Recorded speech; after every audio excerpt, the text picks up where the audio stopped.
everybody. Good morning. Happy Monday. After everybody here almost freezing to death last week, posted a blog post last night, and it was kind of like a hold you guys over until I get the bigger one done.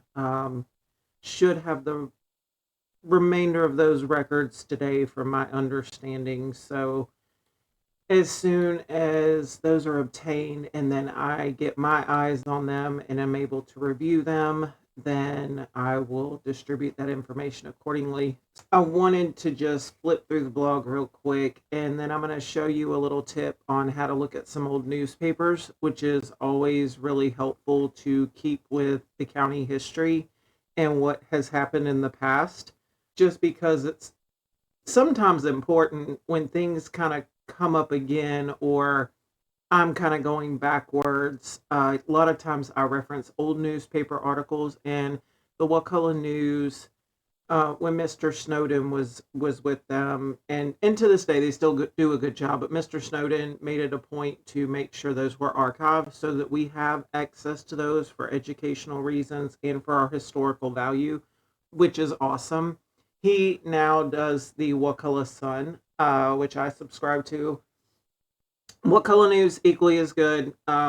They have, a new ownership, I think, in Kentucky, but those guys that are over there still do a really good job. And so either way, it's good historical value. So I'm going to pull up the blog first. It's a quick one. I try to keep them small for you guys. I know a lot of people don't want to read, 3,000 words at a time. So just going in here, understanding your tax dollars and settlements. When it comes to how elected officials view your tax dollars, especially regarding settlements, the conversation often revolves around two main theories. Are they simply ignorant of the implications, or are they inept in managing public funds?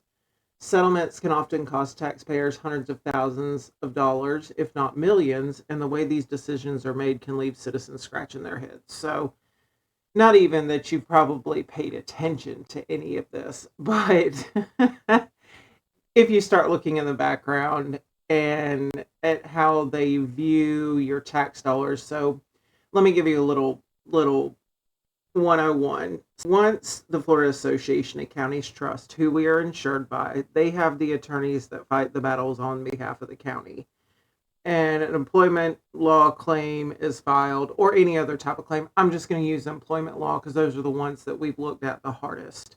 So an employment law claims filed, the county sends it over to the Florida Association of Counties Trust for them to review and to take next action on. And then their attorneys start working on it. They start communicating with the plaintiff's attorney. And then, as time goes on and they go through the court process, the negotiations start happening, whether it will be settlement.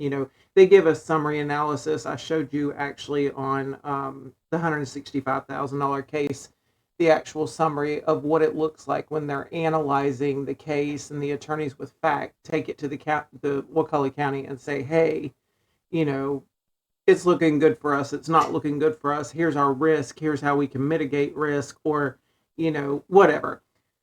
It's looking like most of the time they settle. I mean, we can just tell that by the dollar amounts and the numbers. When that happens, then the board has to have an executive session. It's limited people. I think it's limited conversation and limited people. So it's usually like the county attorney, the attorney representing the Florida Association of Counties Trust, and your Board of County Commissioners. And those are recorded. There is a transcript, so you can get those. I don't think that they generally distribute them to the public just to say, like, hey, look at us, look what we did. But they are available to you under public records. Moving on, elected officials are entrusted with the responsibility to manage public resources wisely, blah, blah, blah, blah, blah. The question is, how much do they actually comprehend about the financial repercussions for the taxpayer? Because what you're going to see here is, these are two examples. I think I have a third one, and there probably will be more over time. And I probably won't point them out. You will probably catch them as I distribute those. I don't think I can take the time to point every single one out. So I just selected two of what I've had a couple people send them to me. They come from different areas. I've asked for one or two, and then, a couple people have sent me some other ones that they already had. So these are what you're seeing here on the screen is transcripts of the executive sessions that I just spoke about in our little 101. Here's the county attorney saying the 145 will be paid by the insurance company. And Ralph Thomas says 100%, so there will be no cost to the county. And Mr. Taylor, who is the Florida Association of Counties Trust representative, says 100%, so there will be no cost to the county. And then he says short of whatever your deductible is. So what I have seen from the financial records is that our deductible for employment law cases is $5,000. That's what it kind of historically shows up as through the records. So then the county attorney comes back and says, I think you've already paid it. And Thomas says, in fact, has recommended that. So then Kemp pipes in and says, so it's 145 and that has nothing to do with taxpayer money. So I'm going to stop right there because Kemp, now I don't think, and I've read these at length, all of the long documentation. So I don't think Kemp's brain or Thomas's brain are in the place of, oh, let's just screw the taxpayers over. I think it's ignorance more likely that they haven't thought about the fact that we pay the premiums. So it is taxpayer money. But I think on its face, what they think, just like probably most of the general public, is just like, oh, it's insurance. We pay those premiums anyway. It's not, we don't have to go into a long court battle. They're thinking, oh, well, if we have to go to trial, we might lose even more money. Well, that could be true. But on the flip side of that coin, what if you do take it to trial? Like, what if you know that it's a crappy case? Because there was one of these cases where a couple of the commissioners were like, and I think it was one of them was Chuck Hess, was like, and even Kemp they were kind of like, yeah, it really sucks that we're having to pay these people out and we don't even really feel like they have a great claim. We don't feel like we should just be handing them a check because they make this claim and we just cave. So I think they even kind of felt it a little bit. And so once you pay these claims out, let's say it is a frivolous case and these people don't deserve it. Well, then you are not deterring anybody from filing an employment claim because you've never fought the battle. You didn't even try. Now, yes, you might get backlash from your constituents, but at that point, that is when you explain yourself and say, look, we've been run over already so much. It's cost you guys so much money. We know this case is bogus. Let us go to bat. Let us spend a little extra money. And so if you look in here, it also says that FACT is willing to carry some of these cases on and defend the county. So why they decided to bail out is kind of like an easy way out, in my opinion. My opinion, you guys make your own. In my opinion, because you could have kept going. You had an option, but you just bailed out because you thought, oh, that's not taxpayer money. Moving along, didn't mean to get off on a tangent on you, but I want you to understand that this is still your taxpayer dollars, and their way of thinking is very odd to me as to why you wouldn't think all of it's taxpayer money. And then we're going to do some number comparisons. So Mr. Taylor says, so Kemp says, so it's 145 and that has nothing to do with taxpayer money. And Mr. Taylor, representing FACT, says, yes, sir, in this sense will be covered by, and then he's kind of cut off, and Commissioner Nichols says just our deductible. So here we have another commissioner coming in just saying, oh, it's just our deductible, the insurance is going to cover it. Kemp says, what do we need to do to make a motion to say it? And then they go into that. And then you just see Ralph Thomas follow up with, that's why we have insurance. So I don't think it's malicious. I think it's just ignorance of not thinking about the background, the money working in the background. If it is malicious or if it is intentional or they just don't care, then that's something that you have to decide. Just from what I see, I don't think it's being a jerk. I think it's literally just not digesting how the money is flowing. Then I just go into a little thing about what is this show. The above and below snippets of 2 executive sessions during discussion of potential settlement. They were later settled. The following parties are participating. Just giving you a rundown in case you don't know who those people are or you're new or whatever. What is interesting about the exchange is the view that settlement is favorable because it is not taxpayer dollars or it is the cheapest route out.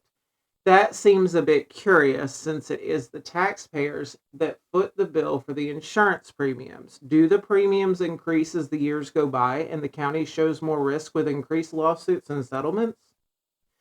This information can be requested from the clerk of court. I want to say something about that real quick. The data that we got from the clerk of court, we had requested the general ledger accounting records, payments to Florida Association of Counties Trust.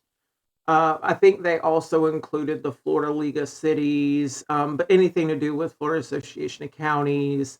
So when we got them, I know that the person who requested them had to go back and couldn't find one of the years of insurance premiums, and the clerk of court actually sent them a additional document which shored up some of it, but 1 year was still missing. So when this analysis is done, we didn't have a number for 1819, so we took the previous 5 years and just estimated it, just took the 5 years, added it together, then divided it to get the average by the 5 years and just used that for 1819. So it's probably in the ballpark. You'll see kind of the natural progression. So just to let you know that, but you can request, anything that you want to see that the county has paid, you can request that from the clerk of court. You can shoot them an email. I don't think any of our people have ever had them charge for any business functions. Now, if you request the court records for anything, I think that is different and there are fees. So you would have to get with them on that. But I do know that any financial records any of us have ever had to request usually hasn't cost any money. So if you want to know, what somebody's paid out for something, you can give them a date range and tell them you just want the general ledger, any accounting document that shows what was paid through this account, and they can give that to you. So here we are in a different session. Here's Thomas. So this is the cheapest possible outcome for Wakulla County taxpayers. And now Mr. Wheeler is representing fact. And so he kind of goes into a dialogue. I'll let you read that. I'm not going to read it to you. And then Mr. Thomas comes back and says, this is why we have insurance. We may not like it, but our job is to figure out what's the minimal impact to the taxpayers. And then Kemp says, I'm good with that part of it. I'm not good with him getting a check, but I'm good with it not coming from us. And then the county attorney says, in exchange for the 145, you would get a full release. This lawsuit goes away. He's releasing you from any other claims he may think that he has regarding his employment with the county, and it will be, Kemp says, just do it because it's not going to be from taxpayers, but insurance. So this just confirms that it's like, oh, it's not going to be from the taxpayers, but it's coming from insurance. Well, did y'all just get insurance with money from thin air? I mean, how did the county get insurance? Who pays for it? All right. So, if you wreck your car, if you run a couple of cars off of a bridge, what happens to your premiums? They increase. So the taxpayers' premiums increase when y'all just be doing stupid stuff. Just saying. All right. So now we go into, did we really save money? If we achieve success in court, might it deter future lawsuits presented to the Board of County Commissioners? Addressing the root causes of these lawsuits within our institutions could prove to be beneficial. So I think in a previous video, we looked at how many lawsuits there were settled by different claim type descriptions, and most of it was employment law, and they're big dollar amounts, right? So look here, employment practice 170, employment practice 286, employment practice 302, employment practice 351. We had errors and omission. I would like to see that case. We had, another employment practice. There's the 165 case. And there's, I believe, another one. So this is a little bit older. When it was requested, a couple had not settled yet, and they did disclose that. So they didn't know the amounts. They didn't have any finalization on them. So we might go back and, request that at some point and get an update. But this was the last that we had. So I mean, all of the big dollar amounts, with the exception of this errors and omissions land use, was $205,000 for that one. So, I've heard that the commissioners are told by the county attorney. I've heard, I don't know for a fact, but I've heard it from several different people. So I find that curious. That the county attorney is really skittish about anybody doing anything to get them in a lawsuit, to include not approving some type of comp plan amendment. Well, do we not show the same concern for employment practice, being that that is a huge chunk of what we've paid out? Just depends on where your priorities are. So your total settlement payout from fact, and I just did it from 2014 to 2023, most current that I had. I just even eliminated 13 just to kind of give them a buffer, like the benefit of the doubt. All right, so we're just going from 2014. So that would just be part of a calendar year, because your calendar years run October 1st to September 30th. So, and that's all outlined here. This tells you everything you need to know. You've got the 2,077,000. All right, so now we're going to go down to, what did our premiums cost? And what about our deductibles? Okay, so I want to give you a disclaimer for this. These are kind of guesstimates. I didn't go so hardcore that I just checked every little box like, oh, this is definitely this is definitely that. When I saw a 5,000 or a 1,000 or something that specifically told me, hey, this is for a deductible or it's for this particular case, I added it into the deductibles paid. Like we discussed earlier, the 1819 premium we did not have. That wasn't in the data. So I just took the average of these years and then divided it by the number of years, and that's the number you arrived at. So it's a guesstimation, but if you look, it's pretty dead on consistent, with what they were paying before. And then it looks like, if you look at the jump, this is really important because I want you to see the jump, because as time goes on and we become a riskier county for lawsuits, your premium goes up, just like car insurance. So if you look, going back to 14, 15, we're about the same. Oh, we got a little 4,000 bump. Then we went down a little bit. Then we went up a little bit. And then we increased a little bit. And then between 19 and 20, it jumped 40 grand.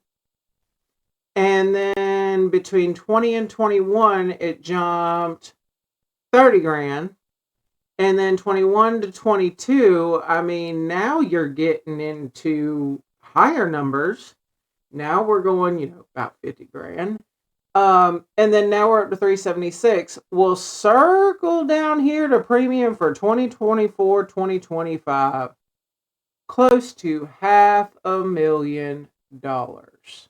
Now, I can see the argument because there's 3 different entries on the payment roster, and I think 6,000 of that is for cybersecurity, which was probably wrapped into some of these prices up here, right? But $6,000, so just keep that in your mind. If you're going to argue that, then just back out the 6,000. Okay, 415,000, almost $500,000 for our insurance because of our risk consistently increasing. I mean, Florida Association of Counties is going to get their money. So, eliminating this 422,000, the total premiums paid plus deductibles estimated, because I had to kind of guesstimate these. But I will. The financial records are on the Fire Drive, so you can look at them.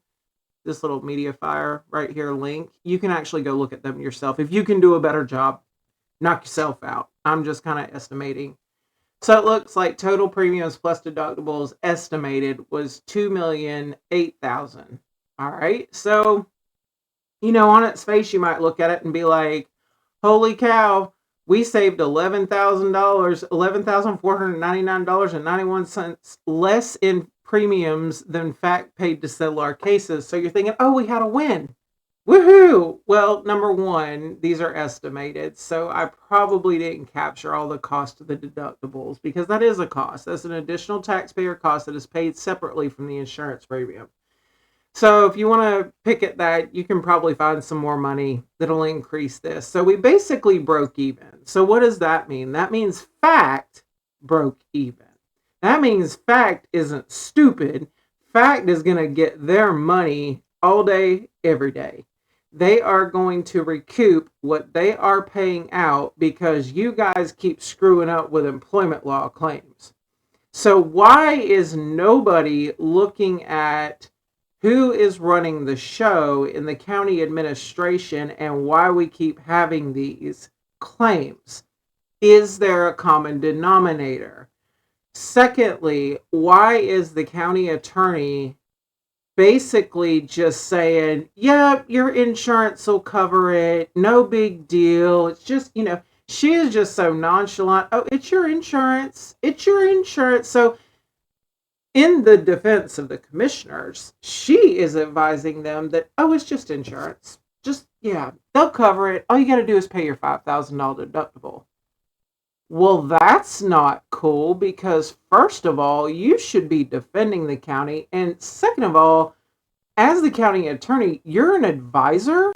And shouldn't you be advising the board that, hey, you need to address your employment issues, your employment law issues?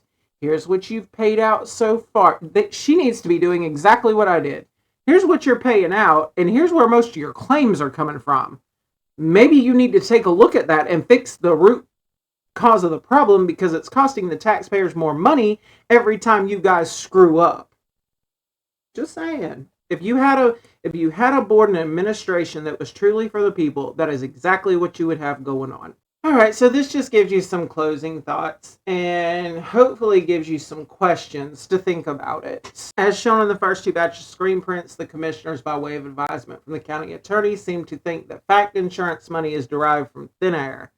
They seem to totally ignore and or be aware of the fact that it is the taxpayer that foots the bill for the premium and suffers when the cost becomes so burdensome to the insurer, fact, that they significantly increase the premium to cover the amount of risk that the BOCC has historically shown.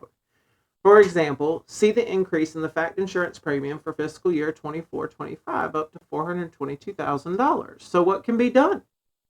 As far as the thinking of the commissioners regarding what constitutes being defined as taxpayer money, only they can tell you. Perhaps a better question would be, how can we avoid these lawsuits in the first place? Is there a common denominator leading to the lawsuits? Do we have elected leadership that is interested in holding unelected officials accountable? Does the county attorney understand that fact dollars are still taxpayer dollars since we pay the premiums? They're all valid questions, and we hope it gets you thinking. So, quickly, I'm going to switch over and show you something that I just love as a resource. And it's just a little extra to this video, and hopefully it's interesting to you and is useful. So this is Florida Digital Newspaper Library, and you can go here, and especially the Wakulla News has all of their archives on here, which is just beautiful. So if you go to titles, and you can go to W and the Wakulla News, you can see the title count here. So there's other things like the Wakulla Times. I wish they had done more. The Wakulla Area Times was great. But you can go to essentially any of these. So if you go to Wakulla News, and you've got the 2000s, 2010s, 2020s, so they might still be doing the archive, but let's say 2010s were a busy time, and you can go by year, and you can search within Wakulla News. So let's just say, well, you can see who I've been searching. Let's go to Colby Sparkman. He was recently, his name was mentioned in the Wakulla Sun, actually not the Wakulla News, but we're going to look at the Wakulla News. So you'll see it will bring up here for those elected officials, and it says Donnie Sparkman, and then we get Colby. So sometimes it's not always a hit, dead on hit. But then it's pretty cool. You can look up, and we might go. So if you go backwards, you can go to here. Let's try the 2020s. And let's go to 2023 and hit search. Colby. And just see what comes up.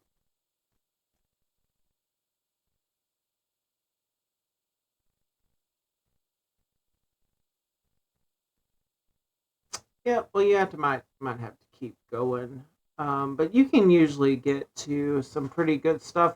Google also works if you typed in like Colby Sparkman and then you put in Wakulla News. That would also work and usually bring you to a PDF document that is derived from here. So, just depending on what you want to search, this is very, very helpful.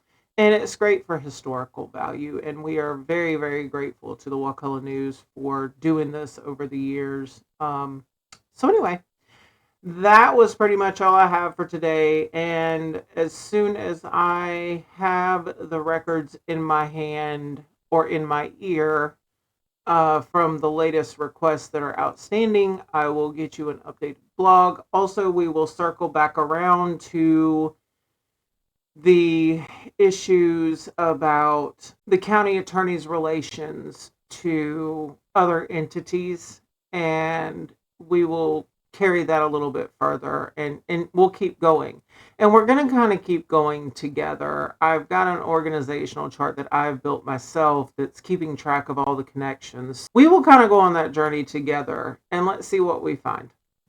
Y'all have a great day.